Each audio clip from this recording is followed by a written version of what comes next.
It is my great pleasure to introduce our first plenary speaker for this afternoon. So this is Professor Brad Nelson from ETH. Oops, we've got a slight typo there. In Zurich, in Switzerland.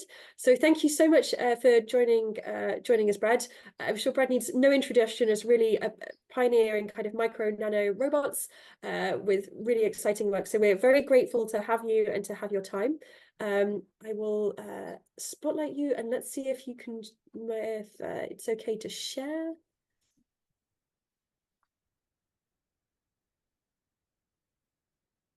Okay.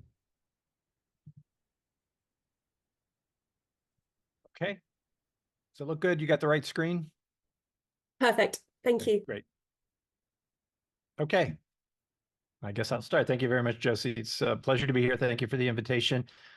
I'm going to talk about magnetic microrobots, their coming impact on healthcare. So I'll give an overview of a lot of things that have been going on here over the last couple decades in my lab at ETH Zurich and where we think this is going and what we're hoping to see over the next few years in applications. So first, I like to start off. I've had some fantastic people through the lab over the years, a number of them, and from a lot of disciplines. And so, of course, what you're going to see is their work, and I'm going to talk about it. So, when I started thinking in 2003 about what was interesting in the field of robotics at the time, Intuitive Surgical had just come to the clinics, given imaging camera pill had just started to be being used in patients, and we started thinking, well, what if we could make these things smaller and do them, make small micro robots that perhaps could deliver drugs or something like that. Something we were really more interested in just how do you make a small machine. We always feel like, oh, we got to have some kind of a potential application. But initially it was just sort of an intellectual exercise. How would you make a small thing move? First, we were just making things out of magnets and small micro robots out of magnets and moving them with fields and field gradients. And then it got interesting when we started thinking about microorganisms and how bacteria swim, how paramecia propel themselves, how spermatozoa swim, and some of the physics of that, fluid dynamics. We started thinking about things like soft materials then. These original things were all rigid, and then we got into soft materials and stimulate responsive materials to try to add some intelligence to them, so embody the intelligence in a sense. And I'm going to want to start talking about that a little bit here, and then move into some of the other things. So, like I said, one of the first things that was interesting to us were looking at bacteria. Bacteria were discovered in 1675 by Anton van Leeuwenhoek when looking through a microscope, but it wasn't until 1973 when Howard Berg realized that flagellated bacteria like E. coli had this rotary motor. Astounding discovery that allowed it to propel itself. And Howard Howard passed away a few years ago, but calls them nature's microrobots. They have sensors on them. These are the chemoreceptors on their body. They have a communication pathway back to this rotary motor, and there's a number of these. For instance, on E. coli, there might be 4 or 5 of these flagella. And so we became interested in these devices and created these things we called artificial bacteria flagella. We couldn't create the motor to drive them, but we could create the kind of the physics of how they propel themselves with this corkscrew type motion. And long ago, almost 10 years ago now, we're able to take 80,000 of these and inject them in the peritoneal cavity of a mouse and drive them around and see how they moved within an organism. And that's interesting, a really fun, I think, intellectual exercise, understanding that interplay between biology, physics, engineering and fabrication, fluid dynamics, all these things come together in, I think, a very elegant way. And it's been fun to work in this field.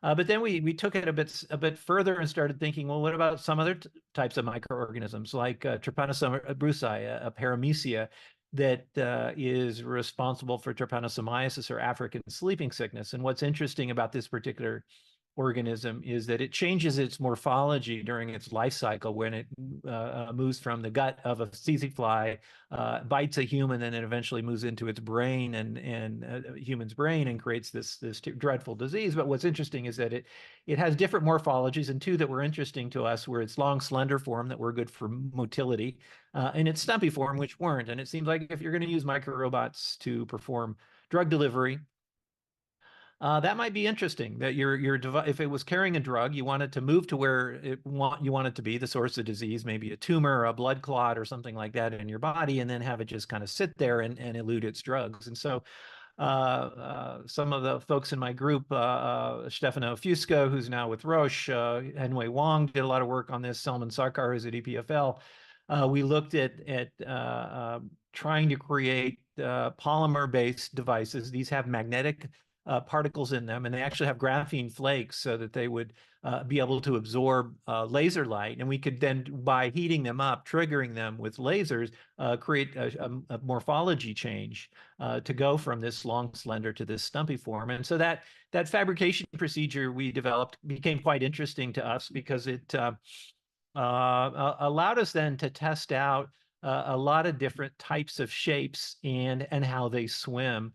And one of the beauties of working at these scales is working at low Reynolds numbers, because the math is tractable. It's not turbulent. It actually can be, we can look at it analytically. We can put it in familiar mathematical forms that we can analyze, and then we can start to test different shapes and how they might swim. And so that's where that work went. And then we connected with Eric Lauga at Cambridge, and Selman was down at EPFL then, and started looking at how to model these more precisely, these viscoelastic microrobots, you might call them, and really tune their mechanical properties beforehand so that they can fit through various types of constrictions. And a lot of the uses of these are endoluminal, that is, going through small constrictions in the body, like blood vessels, the GI tract, and these kinds of things, maybe in your ventricles, your spinal column, and into your subarachnoid space. And so just understanding that fluid dynamics and that interplay is actually also quite interesting, I think, in working with Eric at Cambridge, who's a brilliant mathematician and fluid dynamicist in this area, was illuminating to us and helped us see ways we can leverage some of these fabrication procedures we had previously developed to make these devices and create these intelligent embodied behaviors. So we've gone down that path. I think there's a lot of interesting things here about motility that we've learned, corkscrew motions, the importance of helices, the importance of shape changes and having the right kinds of morphologies we change. But as we looked at that, we started thinking about a lot of things. First of all, we'd like to make them intelligent, where they're actually sensing and reacting to their environment. That's a challenge, and that's still an open challenge in the field. The other thing we thought was be interesting is there a way to make these programmable? Is there some way we can actually in situ alter their behavior? So how would you do that? Would you put, maybe you put computer chips on them, but logic, you could do that. And we've got a project in that area, and people like Yitek Cohen and some of the folks at Cornell have been doing that as well more recently, looking at that. But we connected with a physicist at the Paul Scher Institute here in Switzerland, Laura Heiderman, and she is into nanomagnets. And I never appreciated what was going on there. But just to give you an idea on this plot here, coercivity, that's the measure of how strong of a hard magnet you have. The higher the coercivity, the more permanent, the more it will remember its magnetic field, the harder it is to flip the magnetic domains. And it's very small scales. These are all super paramagnetic. They're these particles are basically single domain. And then at larger scales, where we usually have been working, you get multiple domains, and you get these magnetic domains to align by magnetizing them. But what I learned from Laura was that there was a sweet spot in the middle here in the hundreds of nanometer range. And if you, just by changing with the same magnetic material, but just by changing its shape, and in this case, we're using cobalt nickel, but just by changing its shape, we're able to get different anisotropies. And so that means by using the same material, but just changing the size of its shape, we can change how hard of a magnet it is, how permanent of a magnet it is. And so at larger scales, we get a high coercivity. At smaller scales, we get a lower coercivity. And so now we have a way that we can think of perhaps changing the behavior in situ. And the way we do that is, let's start with a simple panel of a soft device. It's got these 4 panels on it, and these are all flexible hinges. And if on each of those panels, we can expose the entire microstructure, and these structures are less than 100 microns in diameter. They're very tiny, but actually expose it to pulse it basically with high fields in one direction, and then pulse it with a bit lower field in another direction. And we can and also doing this at right angles, we can program the magnetization of each of these panels to be different. And so then that means, for instance, for this 4-panel device, I can actually program 16 different configurations of magnetization in that. And what that means then is, by exposing it to the field, it's going to it has the potential to exhibit 16 different types of behaviors just through this kind of magnetic encoding. It's kind of cool when you think about it. It's like a disk drive, the old disk drive, disk drive that has magnetic domains on it. It's storing information in there, but now these domains are not only information, but they also have a physical force kind of a meaning to them. So your device becomes almost a memory storage unit, but that memory itself represents a physical entity on it. And so we can do things like, here's 4 different conformations, all experiencing the same magnetic field, but exhibiting different behaviors from that field, that B field just oscillating back and forth, and seeing it move in these different directions. That is a way we can actually start encoding behaviors at microscales, and you can see how small these things are. There's a 10 microns bar. And so this was work by Chui, who's now at Cornell, and Changyun Wang, who's at Peking University. These were postdocs in our 2 labs at the time. And so then, these guys are seeing how far they can take that. So they started to think of origami cranes, and they said, well, what if we could actually create these patterns, these different types of magnetizations on different components of these origami cranes, and pattern these cobalt nickel kind of racetrack figures, we call them, at different scales, and created this basically programmable origami crane, where with a certain type of encoding, and these represent the different directions of magnetization you're exposing it to, we can show this crane flapping in a way. We then, with a different type of programming, we can get it to show a kind of a turning behavior. And then we can re-encode it again and show this sort of hovering type behavior. Remember, this is all low Reynolds number, so it's not really hovering in air, but it is in a liquid and working there. And then finally, we get this kind of side slipping motion that we look at it.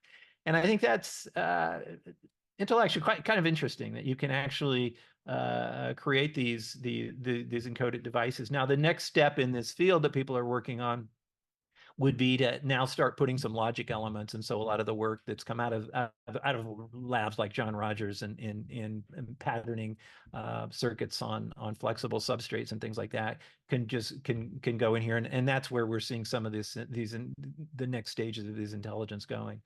But I'm fundamentally, I'm a robotics guy. I've been in the field now. This is my 40th anniversary. It was actually in 1984 when I started reading robotics research papers as a master's student a long time ago. And so people would sometimes look at this and say, well, isn't this just really materials and fabrication? What's robotics about this?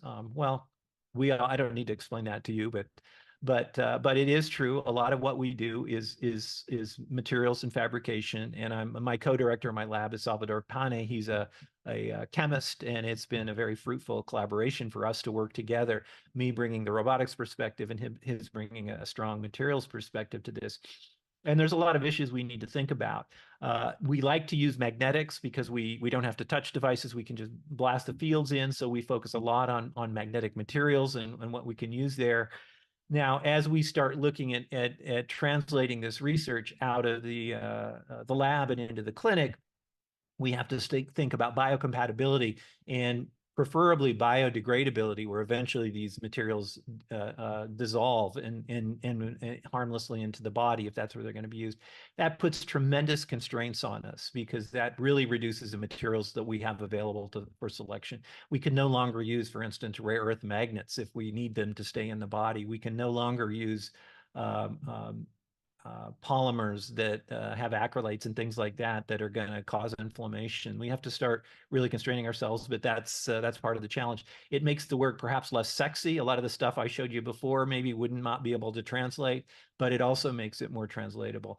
But the other thing we think a lot about here is magnetic systems, the systems we create to drive these. And so I want to spend some time talking about those systems as well. So I want to now, remember, we've made a lot of these embodied devices, but how do we really put the energy into them? How do we put those magnetic fields in? So just to remind you a little bit about magnetic actuation, we can generate torques and forces on a magnetic body. So I take my microrobot and I think of it as a dipole. It's going to have a north and a south pole on it. That's one simple model I can have of my magnetic device.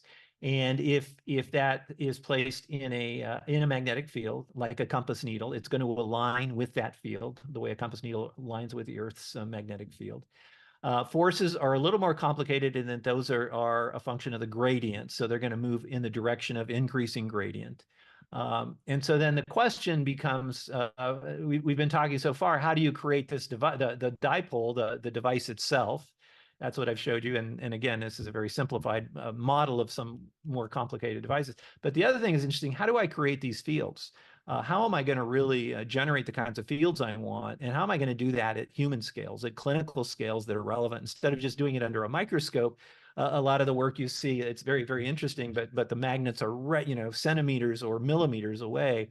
How can I do this at large scales? And that becomes a super challenge. So there's really two fundamental ways of creating magnetic fields and magnetic field gradients. One is to take a big, hard, permanent magnet, and like Pietro Valdestri at Leeds does, and other groups, put it on the end of a robot arm and move it around. And that's there's a lot of advantages to that. One is that you can generate pretty strong fields that way. Zhenwei Zhao at MIT does the same thing. Here we have a magnet on the end of a robot arm and guiding something in the brain of a human. And so those are relatively strong fields, and they are relatively inexpensive to make. But there's another way we can generate fields and field gradients, and that is with electromagnets. So basically, we take a piece of copper, wind it around something that's soft. By soft, I mean it's soft magnetic. So that would be something like iron or iron cobalt. And as I put a current through there, I generate that field. And the nice thing about this is without moving anything except for electrons through the coil, I can create stronger fields. So nothing has had to move. And if you've got a patient in the vicinity, that's nice that you don't have to move anything. The other nice thing is I can reverse that current and reverse the field, reverse the polarity of the field. But one thing that is super nice, especially when you're looking at medical procedures, is I can turn it off and my magnetic field disappears. Whereas with permanent magnets, you actually, if things go wrong, you have to pull the magnet away quickly, and you're still going to have fields emanating from it. So there's some advantages to electromagnets you can see as well in that. And so we spent a lot of time trying to figure out, how do I generate magnetic fields? We figured out spent time winding coils and just learning basically electromagnets are really a problem in thermodynamics. You want to put as much current through here as you can.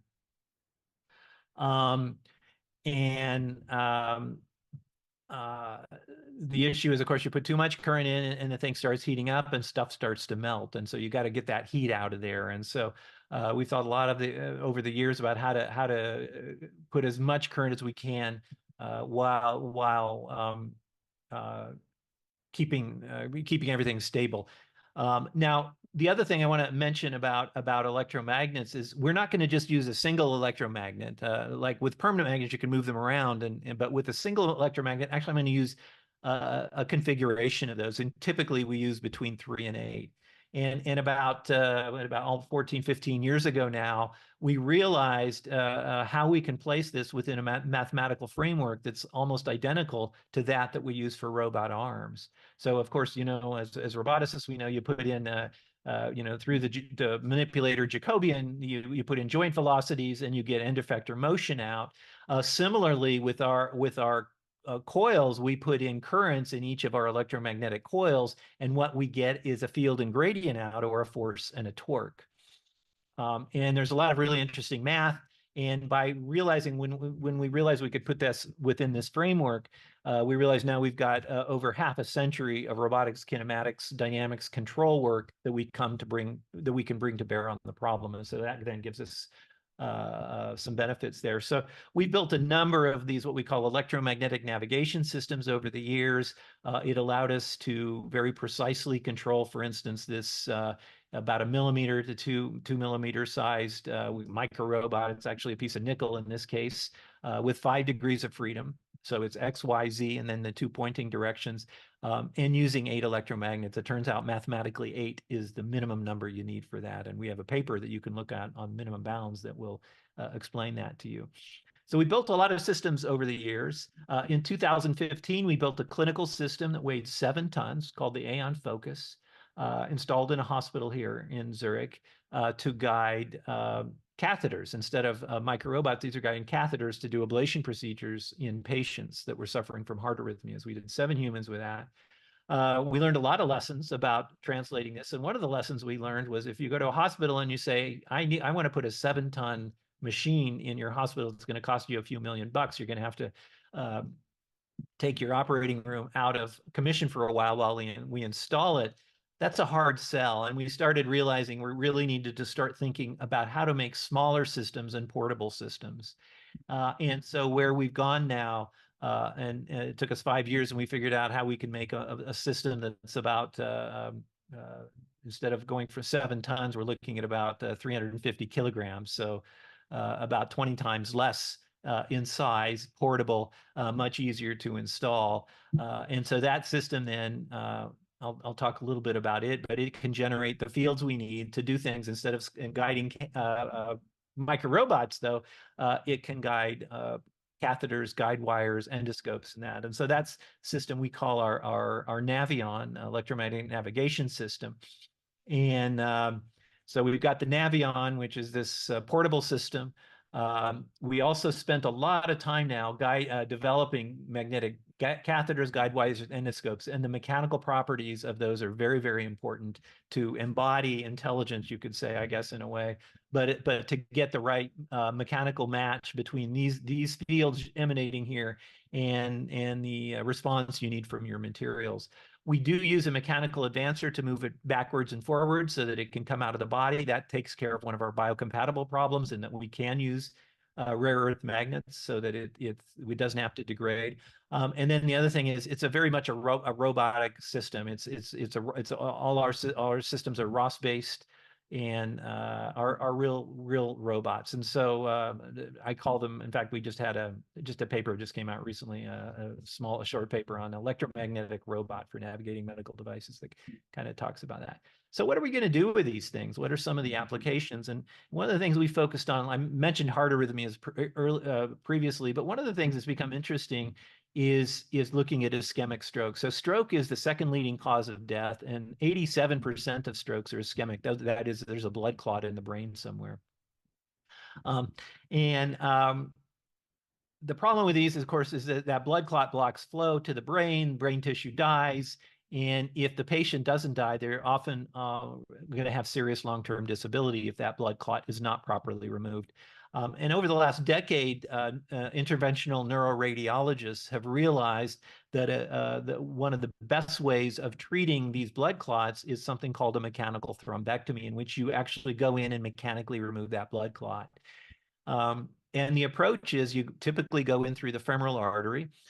You could go through the radial artery in the arm, but there's some sharp bends that need to be made there. So they go in through the femoral artery and they basically push this wire up into the brain. They push, they pull, and they rotate it to try to get it into place. That's why they have bends here, so you can rotate through bifurcations and things like that. And this is a classic non-collocation problem because the surgeon is actually looking at an X-ray image while they're guiding this device. And so their actuator is off more than a meter from their sensor in this case, and you've got this long flexible sensor. So if you're a controls person, you know this problem and how difficult it is to control something precisely when you have this variable flexible transmission in the middle. And so that's one of the benefits of the work we've done with medical robotics is we can use everything we've learned on how to control microrobots now to control the tips of these if we magnetize them. And so one of the things that's of course important to realize is that the vascular access, if you want to get up to these blood clots in the brain, is a vascular. There's great tortuosity, all sorts of routes that are difficult to navigate and can take time. There's also friction.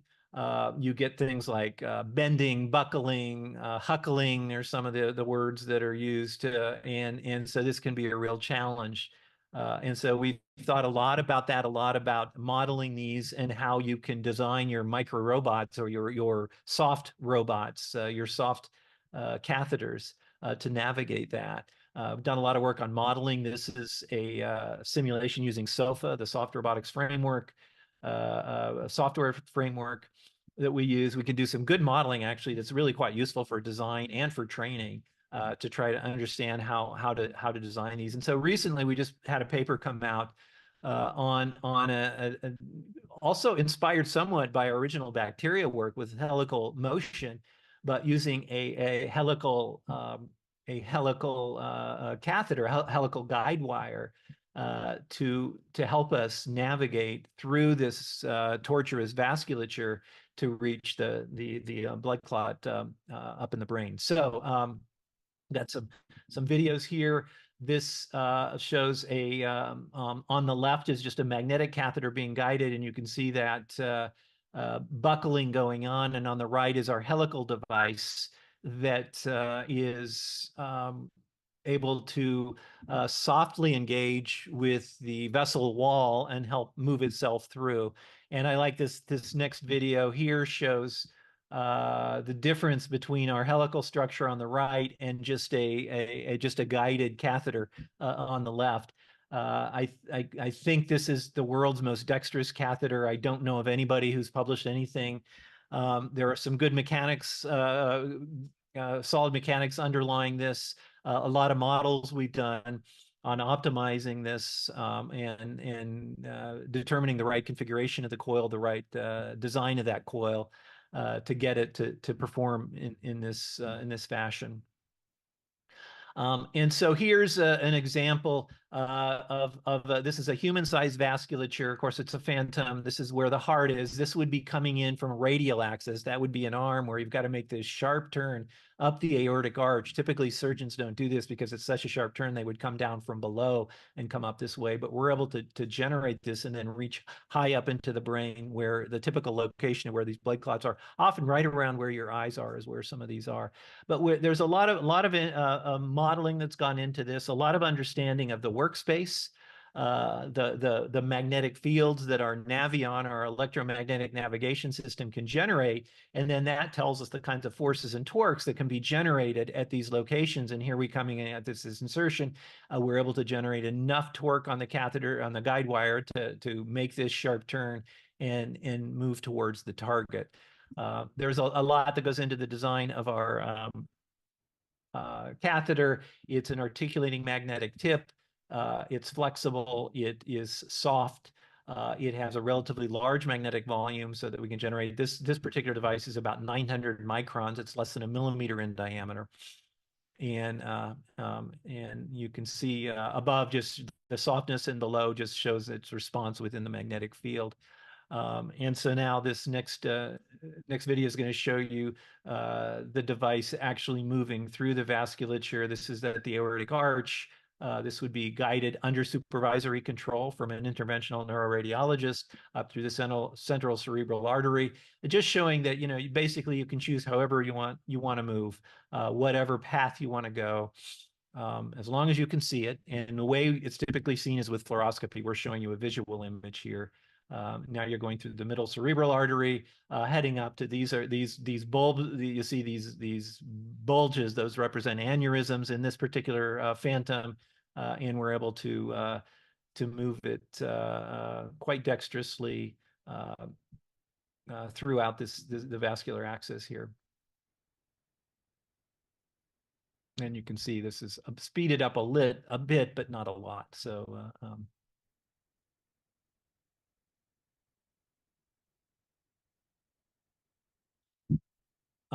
This would be the traditional way with a pre-curved trip, push, pull, twist.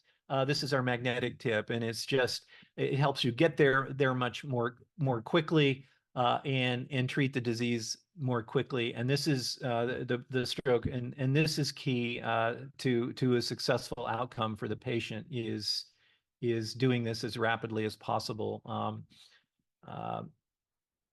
And because there's two points to this. One is the surgeon can get in there quicker and reach the point quicker, we think. And the other is the remote procedure, and I'll talk about that in a little bit. But one of the things I want to stress with stroke is that time is brain. Surgeons say that. And we have a spinoff company called Nanoflex, and their mission is to try to improve the speed with which patients can be treated. And there is a lot of data out there that surgeons, that medical health professionals have collected. One paper shows that if you have the onset stroke symptoms and you're treated within 150 minutes of the onset of those symptoms, and by the way, those symptoms are FAST is the acronym for that. If your face, if your arm, if your speech, if you're having problems with with any of those, you should immediately think, am I having a stroke? And if you are, you need to get to a hospital as quickly as possible. If you get there within 150 minutes, statistics show you have a 90% chance of being functionally independent after that. And so not only can you move these devices quicker, we think, but the other thing is it also lends itself, because you don't have that non-collocation problem. You're actually operating within the image space in a sense. That we can do remote procedures more precisely. So, typically a patient knows has stroke onset. They need to get to a hospital quickly. They need to get diagnosed to make sure that's what's actually going on, and then they need to be at a stroke center. And time is of the essence. And a lot of clinics, in fact, most clinics don't have a stroke center. You've got to be in a large population center. Here I am. Luckily, I'm here in Zurich, and just about a 5-minute walk away from me is the university hospital where you could be treated for a stroke. But if I were up in the mountains and it happened to be a nasty day and the helicopters couldn't fly, it could take a long time to get there. So what we're hoping that we can do by doing this remotely is remove this time where you've got to get to the stroke center, and reduce that window of time by an hour and 30 minutes or more before you can then reperfuse. And so the whole concept of this is kind of captured in this next animation. So we've got our Navion, we have our guide wire here. This is the patient, and this is the mechanical advancer. This would be the controller that the surgeon standing next to the patient would be controlling. They would be looking at X-rays. They would be looking at fluoroscopy input, and the blue here represents the guide wire. The green is the following catheter, the aspiration catheter. This is the aortic arch, and as soon as you get up close here where you need a sharp bend, your Navion kicks in, generates the fields you need to achieve that bend. Then the advancer can continue pushing up the guide wire. The working catheter is following. You're moving through these tortuosities, hopefully elegantly. And where you're heading is right here. This would be, in this case, represents the blood clot that we're looking to aspirate, to basically suck out, put a little negative pressure on in the catheter. You're going to get up there. Your working catheter now gets within a line of it. Your guide wire is going to be removed, and then the procedure occurs. And so then the surgeon could be standing right next to the patient here. Now there's harmful X-rays, radiations, and you don't want to do this all day, or if you don't have to. So you can also be sitting outside of the control room and guiding it remotely, or you can be in the city far away. In fact, we recently did a mechanical thrombectomy on a Phantom from Mayo Clinic in Arizona to our lab here at ETH Zurich. So that's 9,000 kilometers away. We're able to demonstrate a whole procedure. Here's some of our animal trials we've done. This is Philip Gruber at another stroke center at Kantonsspital Aarau, one of the cantons next door here to Zurich, to the Zurich canton.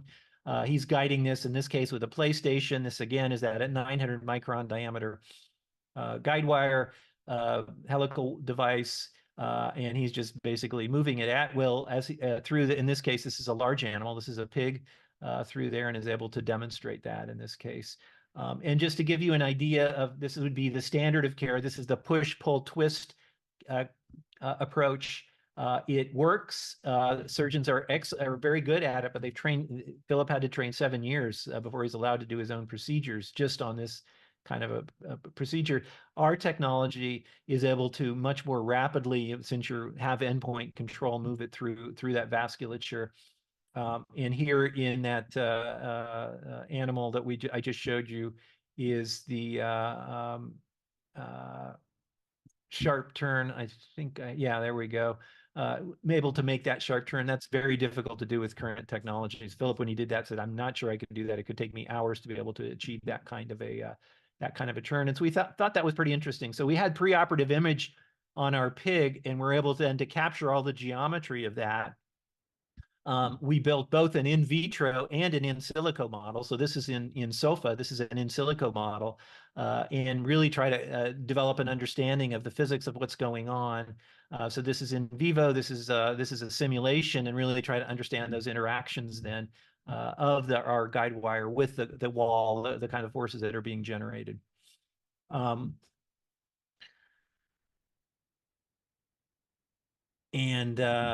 we think we've got a good understanding. And then we also do this with in vitro. So then we also 3D print this and then do this down in the lab and try to understand those forces. One of the other things that is extremely difficult to do with these kinds of endoluminal devices is open space navigation. Of course, there are gastroscopes, there are colonoscopes, but these procedures can be challenging to navigate in open spaces. I talked about ablation in the heart, doing a cardiac ablation within the atriums and ventricles of the heart. Also, fetal surgery is often there's certain procedures done there, and so we've been thinking about this for a long time. And we're also actively working in this. So we see this platform not just for neurovascular procedures, but we also see it as a platform for several other types of procedures. For instance, large aneurysms that need to be filled. We still work on cardiac ablation. We have a project, an EU project, and we've done procedures in Phantoms between the hospital in Madrid here and here in Zurich. We work in Hong Kong and do gastroscopies, and we've just did some animal trials last October in large animals and pigs there, demonstrating this procedure. And very recently, we've done fetal surgery. We just last week did some sheep trials with the pregnant sheep and showed these ablation procedures. In this case, this is an interesting. We just published a paper, I think just came out last week or the week before, in Advanced Science on how twin-to-twin transfusion syndrome using this. This is a case where you've got twins that share the same placenta, and sometimes they want to, if one twin is getting too much blood and the other's not enough, we can use our device to go in and ablate those blood vessels and provide nice, precise control for a laser ablation procedure to try to balance out the blood flow that each of those twins are getting. And so these are all the types of procedures that we think this system can be useful for. So we've gone down the path. We're moving through trying to get through some regulatory hurdles here. We work with large animals, clinical scale. We work with a lot of surgeons on these, and we're trying to move this then to translate it out. But still, we are still focused on microrobots, on being inspired by microorganisms.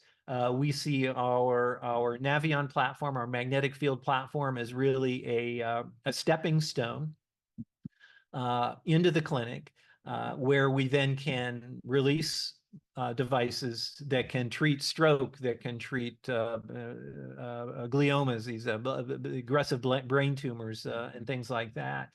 So we keep going down there by trying to look at how we can translate some of these.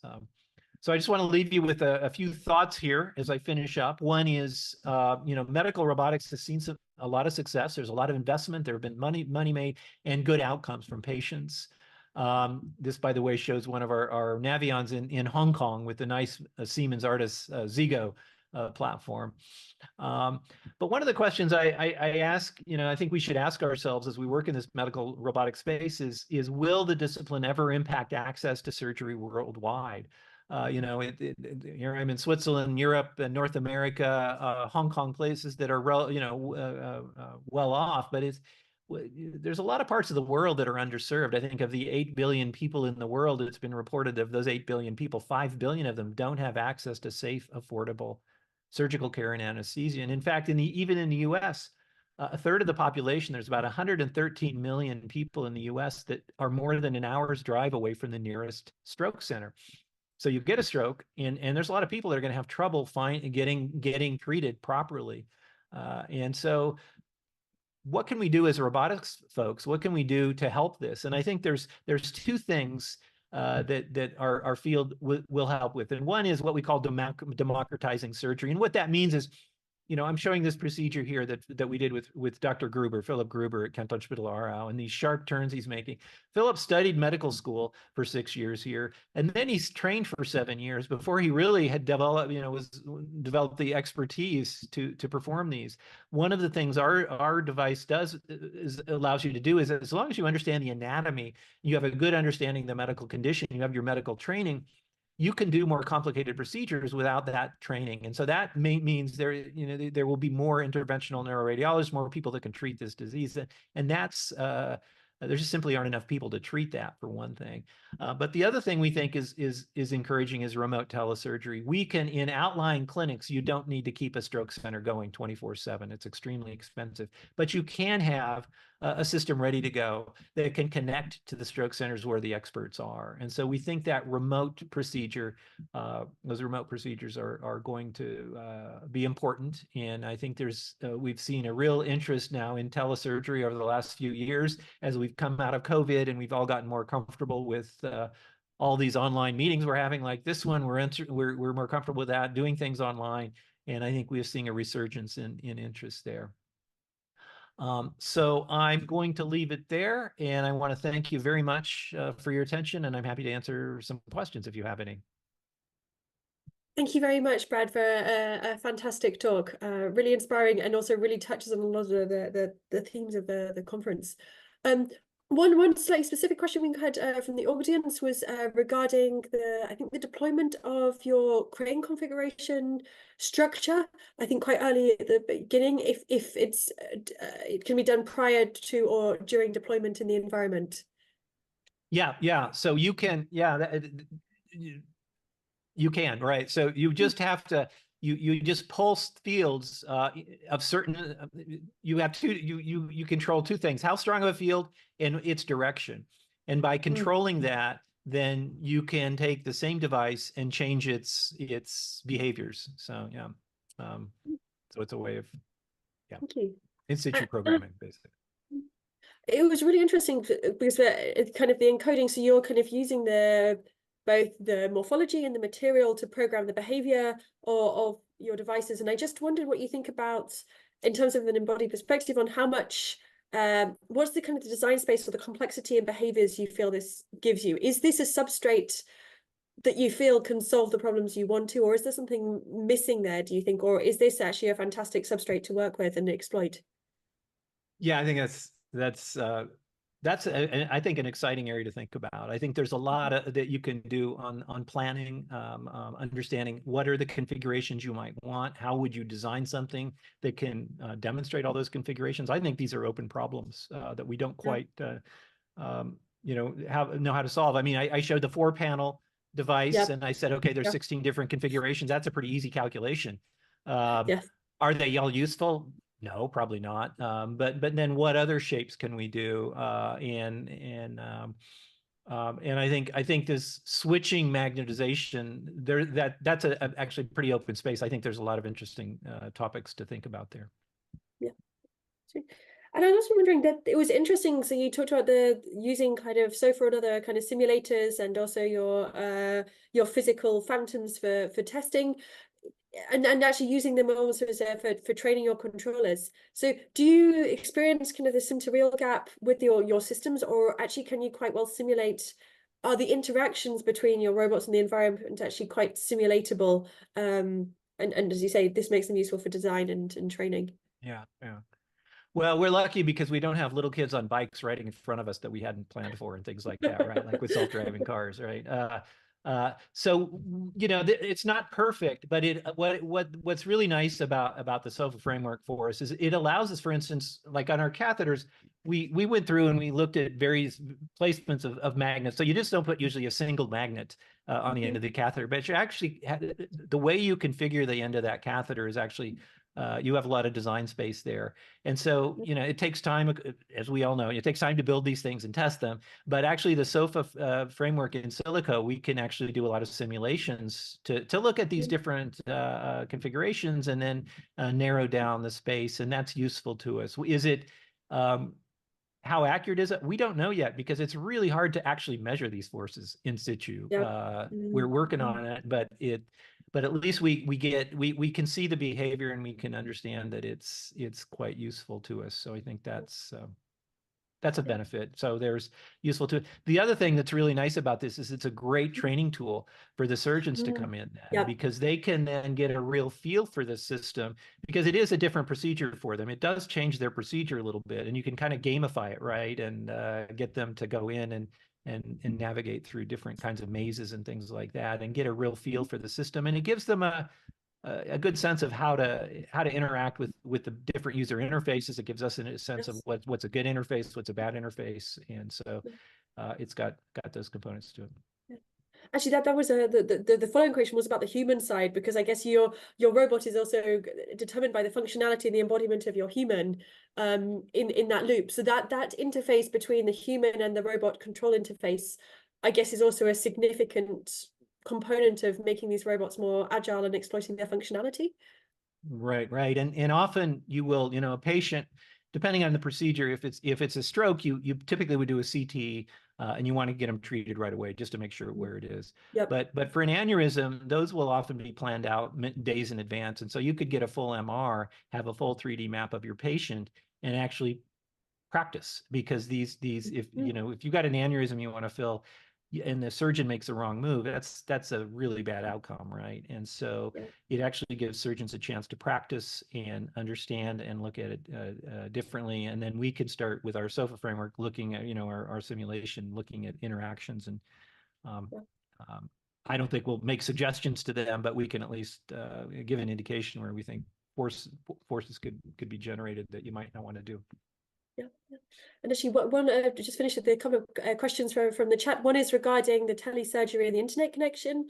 If kind of IP-based connection, is the latency an issue in this kind of Yeah, well, it is, when you have hard interactions with surfaces, of course, latency is very, very important. But luckily, these are relatively soft interactions. So there was a paper, Corindus, I think, published, there's a company Siemens bought some years ago. I think they showed latencies up to 250 milliseconds aren't a problem. 400 milliseconds even aren't a problem. Okay. And I'm not so worried about that. If I were doing, like an intuitive surgical procedure, and I was, doing a nephrectomy, some kidney surgery or something, I would want to have a super fast feedback. But for these kind of Yeah. procedures, I don't think latency is so key. But you have a lot of options on the internet these days, in guaranteeing latency, spending more money for low latency connections, high bandwidth connections. And there are several people looking at that. We work with some of the folks on that. There's, the internet's pretty interesting, the way packets get switched through there, and there's some experts that have a pretty good idea of what you can guarantee and what you can't, and so we work with them. So just a final question for you from Mia, who was commenting that kind of embodiment maybe is perhaps a simplistic kind of question for open navigation. Are there any other bottlenecks that you see for designing more interesting system environmental interactions? I'm sorry, I didn't hear the first part of that. What's that? Say that again. So embodiment is maybe kind of the simple part of just considering the embodiment is maybe too simple just for open navigation. So is that the bottleneck, or are there any other bottlenecks to having more interesting kind of system environment interactions?